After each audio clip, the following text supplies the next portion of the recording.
It's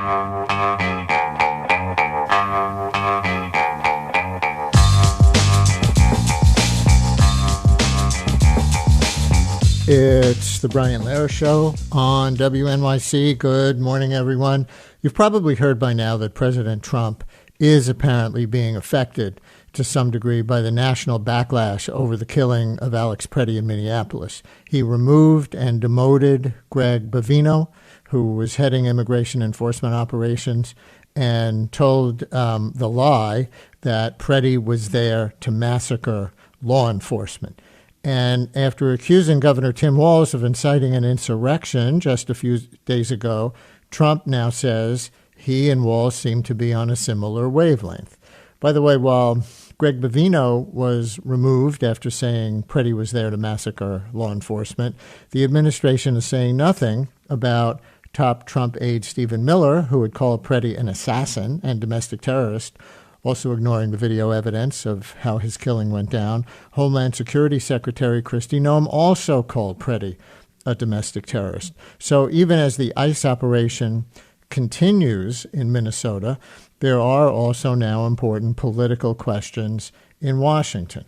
Besides the questions of Stephen Miller and Kristi Noem's futures, a government funding bill that includes her Department of Homeland Security has to be passed in the Senate by Saturday to avoid a partial government shutdown. But in light of Minnesota, Democrats are saying they won't pass it unless DHS, the Department of Homeland Security, gets cut out. We'll talk now with New York Democratic Congressman Adriano Espaillat, who represents Upper Manhattan and parts of the Bronx. Among other things, he is the first formerly undocumented immigrant to be elected to Congress, and he has a daily news op-ed now called "Congress Should End All Funding for ICE." Congressman, welcome back to WNYC. Thank you, Brian. Thank you for having me. First, can I get your reaction to the president changing his tone somewhat about the situation in Minneapolis and removing and demoting Greg Bavino? Too little, too late. I mean, this all began on his trip down that escalator, first time around when he called Mexican rapists. It proceeded with his massive deportation campaign. Originally, he said he was going to deport violent criminals, but as it turns out, 170 Americans have been detained, including 7 of them incommunicado.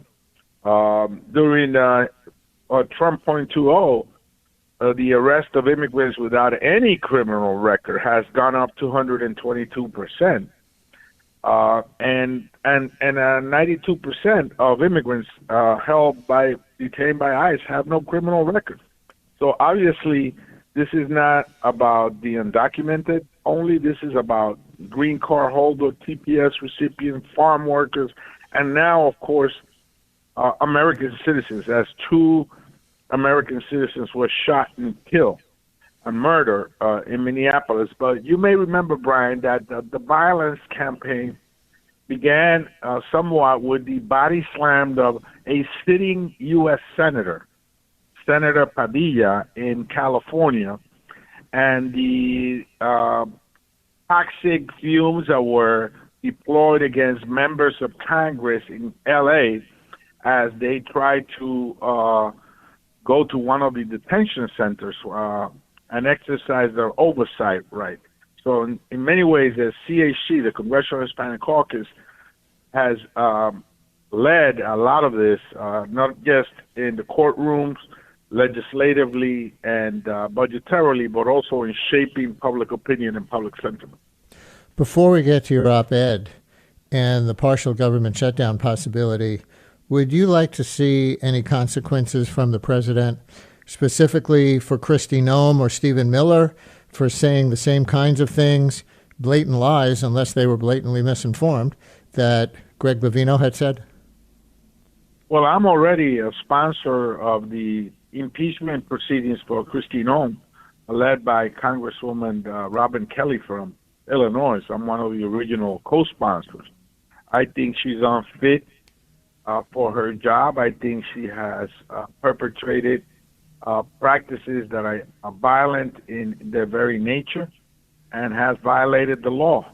With regards to Bobino, he's just reckless and doesn't have the slightest clue as to what it is that he should be doing.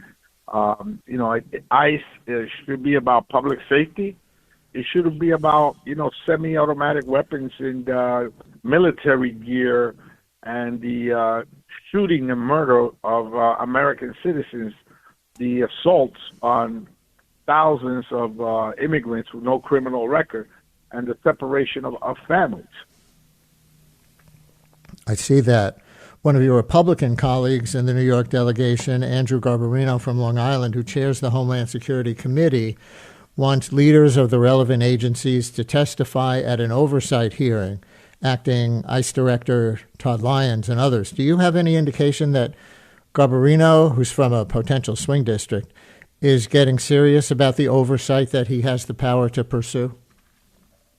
Well, we see even people like organizations like the NRA wanting to see an investigation now, and Barbarino and other Republicans have called for an investigation. We were ready for a hearing on it. The Democrats, we are in the minority, but we could through the steering and policy committee where we could call a hearing. We were getting ready to do that as we got back. But ultimately, there are two fundamental questions, Brian. How do we dismantle ICE, and how do we stop the funding? And so you dismantle ICE by rescinding the slush fund that they have. You mandate robust training and hiring standards. You refocus immigration enforcement on public safety. You overall DHS use of the militarization of the force, and you have oversight mechanism and protection for whistleblowers. Those are some of the components of a bill that we will be introducing as we get back, the Congressional Hispanic Caucus, to dismantle ICE. So this gets us to your daily news op-ed, which is called Congress Should End All Funding for ICE. Make your case. Why go that far? Because ICE is an agency that's gripped now by a culture of violence. It is beyond reform. It should be a deep dive and discussion about what the agency is and what it should not be. And it starts with dismantling. And anytime you have an entity that doesn't work, that has strayed dramatically away from its goals and objectives, you stop, you take a pause, you dismantle it, and you go through each and every one of the issues. For example, we should start by unmasking ICE. Part of the reason why they're acting violent is because they're anonymous. They don't have a first name, they don't have a last name. When we see them, we don't see their faces. We start by unmasking ICE agents. We also ensure that they respect sensitive locations, houses of worship, schools, hospitals. We restrict the use of deadly force. We impose additional training, mental fitness standards, and professional recruitment practices. And then we have body cameras, but with a protocol that will mandate that they release the videotapes, that they are stored safely, that they won't hold them back or redact them. So because these videotapes are obviously part of the evidence of what occurred, what we all saw from a phone camera, but that they try to deny it or they try to distort. So these are some of the immediate recommendations before you even dismantle it. On dismantle it or ending all funding, as you're calling for, there's a debate among Democratic strategists whether that would backfire in the midterms, as opposed to calling for ICE reforms and activities to stick to more legitimate targets and means, like you were just describing in some detail. But saying end all funding, or some say abolish ICE, sounds like defund the police, which backfired politically in a big way. Your reaction to Democrats concerned about that? So I think, Brian, that the agency is right now gripped by a very deep-rooted culture of violence. It has become a weapon, a deadly weapon at that. And because of that, the American people are now seeing immigration in a different light. I think that the immigration issue has taken a turn. Whereas before it was seen as a bad thing, now I think immigration is not necessarily seen as a bad thing. People understand that most immigrants now are not violent, nor do they have a criminal record. Some of them may take care of our kids or our elderly family members. Some of them are farm workers and have essential, life-saving jobs for our communities. So I think that the American people are starting to see that, and they understand that this agency has gone rogue and that it needs a total overhaul. And you start by dismantling. And, of course, the funding behind it, $170 million was given to DHS, 75 of which originally last year was given to ICE. 30 billion of that, 70 billion, 75 billion, 30 billion of that was for additional agents. The other 45 was for detention center. And just last week, another 11 billion. That's a lot of money that fuels this violent culture. And so we should dismantle it and begin a discussion about what comes forward. If you're just joining us, my guest is Democratic Congressman Adriano Espaillat from Upper Manhattan and the Bronx. He has a Daily News op-ed called Congress Should End All Funding for ICE. And just to be clear, Congressman, what would happen to anything you might consider legitimate immigration enforcement if you ended all funding for ICE? Well, I think that there's going to be some level of enforcement. It's just that what we have now has turned to be very violent, dysfunctional, and it's hurting not just law-abiding immigrants, but it's killing the American people. And so we should have a mechanism and a discussion about what should follow. And that begins by taking a pause, just like you do with anything that doesn't work in life, and having a deep discussion about each and every one of the items that are relevant to the American people and relevant to the immigration arena, and come up with a model based on best practices, give it a human face. Immigration law is not criminal law, it's civil law. So should ICE agents carry high-caliber weapons? Should they wear military gear? I think that's inconsistent when trying to enforce civil law. So these are some of the things that we should have a discussion about. So now the Senate has this funding bill that includes the Department of Homeland Security, which includes ICE, that would have to be passed by Saturday, the end of the month.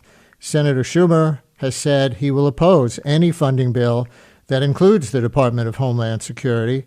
Do you support that position? I support the position that Senate Democrats should deny them the votes. They run the Senate, they run the House, they have the White House. Anything that aids and abates an agency that's gone rogue and is shooting people in the face and killing people while murdering people while they're down, any agency of that nature should not get the funding to continue to do that. And I think it's the right position to deny that funding to them. If there is a partial government shutdown over that, what do you think the results could be that you would find constructive? Well, I think first and foremost that the shutdown will be based on that immediate bill that funds DHS, not the rest of the bills that were agreed upon by the House and that are now before the Senate that have to deal with other items. And so it will be an isolated debate about DHS and immigration funding. And I think that's a proper one to have right now. Well, do we know that yet? Because I know that Schumer and some others are saying a solution to avoid other pain from a partial government shutdown is for the Republican Senate Majority Leader John Thune to separate Homeland Security into its own funding bill and have that debate on its own. But are you hearing anything from the Senate that indicates Thune will do that? Well, that's what we did in the House, and it proved to be effective in the sense that what we agreed on in the other bills, for example, in the T-HUD bill, which is an important one for my district. What we agreed on, we were able to have that separate discussion in that silo, and it wasn't impacted negatively by the other discussion on DHS. So that should be the model to follow, yes. And I think that the Senate Democrats should not provide votes for them if they continue to massively fund an agency that's out of control and killing the American people. I read that if there is that kind of partial government shutdown affecting the Department of Homeland Security, ICE agents wouldn't get paid, though the administration would continue to require them to work as essential employees. Do you think that scenario of ICE agents having to work but not getting paid might make their behavior any better or maybe any worse? Well, one of the things that we ought to take a look at, Brian, is the recruitment practices and their mental fitness. Because we have all this money fueled into that agency already, it's been very sloppy, if not irresponsible, the way they have been recruited and trained. They should be unmasked. I mean, when you're anonymous, I believe part of the reason why they're acting this way is because nobody could see their faces. Just take a look at what you would do if somebody comes at your doorstep and knocks on your door while they're masked. I don't think many people will open the door. There's a level of distrust there. We should start by showing their faces. The New York City Police Department doesn't mask themselves. Even detectives that are involved in highly complicated and maybe even investigations that were connected to a violent case don't mask themselves. We know who they are. We know their first name, their last name, and their shield number. And so trust begins when you know who you're talking to. And in this case, ICE is not providing that trust because they're anonymous. You mentioned before that the House passed the funding bill separating out Department of Homeland Security for its own debate. And, of course, Homeland Security funding did pass the House anyway, with 7 Democrats joining the Republican majority. And George in Manhattan is calling with a question about 2 of those Democrats who are from New York like you. George, you're on WNYC with Congressman Adriano Espaillat. Yes, good morning to you, Brian. Absolutely. I just want to call out Tom Suozzi and Laura Gillen, who are both voted to fund the ICE as part of the $64 billion DHS spending bill. It's an absolute shame. There are 7 Democrats, actually, I believe Henry Cuellar of Texas and Vicente Gonzalez of Texas, if I remember correctly, among others. But there are a total of 7 of them, as you pointed out. But those 2 in New York, specifically Tom Suozzi and Laura Gillen, should be called out. It's totally reprehensible, given the current climate of what's going on with these untrained thugs that are killing people in Minneapolis. This is completely unconscionable. That's all I have to say. Thank you very much. Newsday, which of course covers Long Island, has a story that says Tom Suozzi and Laura Gillen have now adopted a tougher stance in their language against ICE following the shooting of Preddy and amid criticism, like from our caller, of their previous moderate positions on immigration enforcement and that vote. Would you, Congressman Espaillat, like to see your Long Island colleagues Suozzi and Gillen primaried this year? Well, certainly, I'm not a supportive of that position. I voted against the funding, and my record has been a strong record on immigration, in support of immigrants, as I am an immigrant myself. I am one that never shied away from a primary. Brian, because you're one of my constituents, right. I may have faced over 20 primaries in the last 30 years, and I welcome them because I think that's the nature of democracy within our own party and also in the general election. So I never shy away. I never shy away from, nor do I discourage or try to avoid a primary, because every 2 years we got to go before our voters and make our case. Some of them love us, some of them may not love us that much, but every 2 years we have to go before them, and if you're doing a good job, you get reelected. Here's Gwen in East Harlem calling for you. Gwen, you're on with Congressman Espaillat. Hello. Hi, Adriano. It's Gwen. I think you might remember me from a long time ago. I ran for city council. We met in person at the coffee shop. Yes. Wanted to... Yes, Adriano, hello. Okay, so I'm still out here. I just went to the very freezing cold protest on Friday night. And then Saturday morning, another person gets shot. Now, there was I forget. I'm losing my speech here.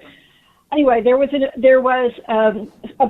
something put through the other day to put a stay on the amount of violence that ICE could use, and it went to the federal appellate court, Eighth Circuit, last night, and they overturned it. And when I'm reading it, at nighttime seems to be like the worst time, because then you can't sleep the rest of the night. But I'm reading that basically they have free reign to do whatever they want, whether it's shooting pepper into your face, whether it's shooting you with a gun.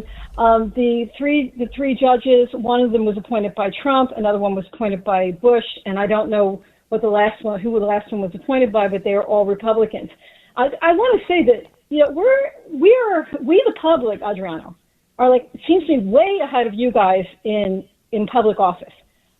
We recognize that this is not just a function of the government, that there is something much more sinister behind what they're doing. And they have a plan, and they have a game plan, and they have it ready, and they're rolling it out. And we feel like we're standing out here with our asses to the wind, and nobody is coming to give us cover. I mean, we barely hear from you guys, and it is really, really upsetting, because it is so dangerous out here, because I believe for sure the next thing you know, that they will be coming to our houses and arresting you and deporting you, regular American citizens, if you're an activist, and then they'll go on from there and there and there. I mean, this is a really, really corrupt regime we have, and we don't live in a democracy anymore, and it needs to be recognized. We're not at that place anymore.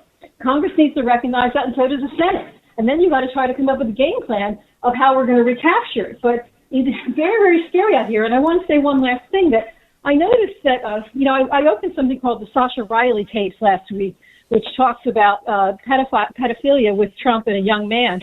And I noticed that when that happened, we started to see a really, really big uptick in the violence.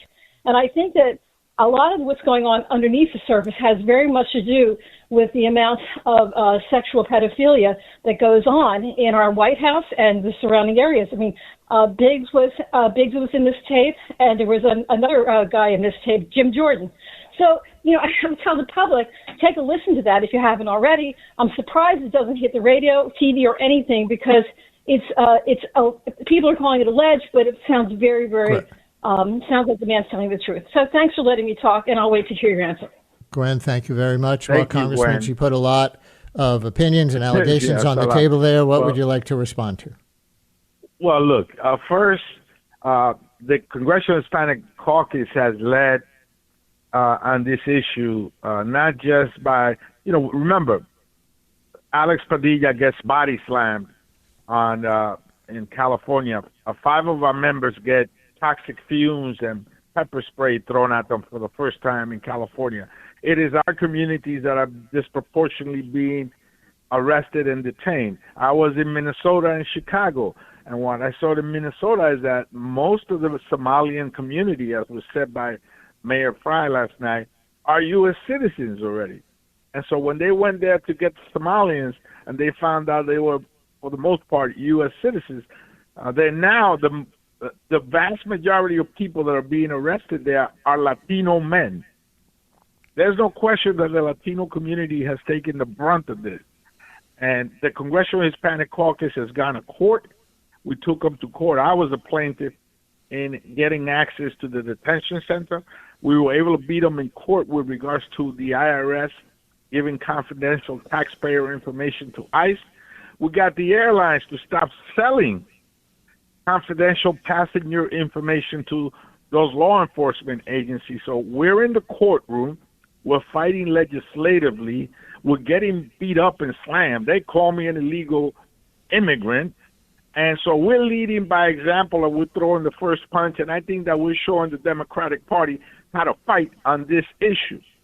Now, we need to do more. America needs to do more. And I think that the American people have begun to react in a very assertive and positive way, to the degree that immigration as an issue now, all polls show has shifted.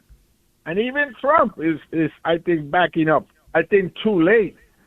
But, we have been leading, and we went to Chicago, where in Chicago we saw the Latino community there develop an action plan, which includes a rapid response team, establishing safe zones and corridors, consolidating legal services, having soft lockdowns in schools when ICE is on their premises, having virtual classes for students that are afraid to go to school, immigration court visits. I've gone to the immigration court and seen firsthand how ICE agents stand outside the door, and when the judge dismisses a case and that immigrant comes out, they're cuffed, arrested, detained, and on their way to deportation. So we're helping escort some of those migrants out of the court building.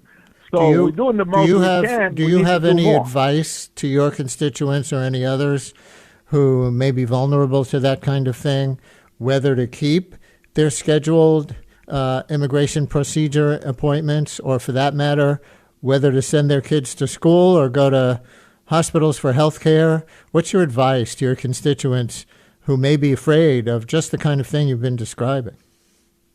Well, the first thing is that obviously every case is different, Brian, so they should consult with their attorney before going on immigration court. The fact of the matter is that there's been a reduction of an 80% reduction on court appearances, which is a problem because now those folks may have a warrant for them. And I think that that's what ICE is pushing, not just to inflict fear in the hallways of these court buildings, but to have immigrants miss their court days, be in default and being vulnerable for future enforcement. And so everyone should talk to their attorney or an attorney, because every case is very different in scope. With regards to the schools, I urge parents to take their kids to school. We haven't seen the kind of action in the schools around us like I saw in Chicago, where clearly the agents were lurking around the grounds of the schools, and school officials had to contemplate implementing a soft lockdown protocol when they heard that these agents were on the ground. Having safe corridors where you have small businesses, you have churches and non-for-profits, give some level of protection and harbor to immigrants that may be afraid is also a good thing, and something that we're considering developing. Last question, and then we have another guest who's going to share some breaking news about ICE being held accountable in at least one way by a court in Minnesota today, just this morning. How much do you think this is all about race, trying to keep America as white as possible? Clearly, there's profiling going on, and that's racial. If you look a certain way, if you have an accent, if you speak a certain way, then they're going to stop you and question you and ask you for your papers. So in its very core, the enforcement component is racial, ethnic driven. It's a profile system that I think violates the fundamental rights that should be offered to every resident and citizen of the country. So yes, I believe it's a degree of that. We see the cities are being targeted. Minnesota, Minneapolis, Minnesota, St. Paul's, Minnesota, Somalian community, Latino community. Chicago, you have a Mexican community and other ethnic groups. New Orleans, you have the Hondurans that went there after Katrina to rebuild the city. and now they're being targeted. So Texas, of course, you have a very diverse Latino immigrant community, and so clearly there is a strategic plan from their perspective, from ICE perspective, to target certain communities that are ethnic and racial, and as such, I think it is what you just said, Brian, that it is a plan to change America's look, its demographics, and turn it back in time. Congressman Adriano Espaillat, Democrat from Upper Manhattan and parts of the Bronx. Thank you very much for joining us today. Thank you, Brian. Thank you for having me.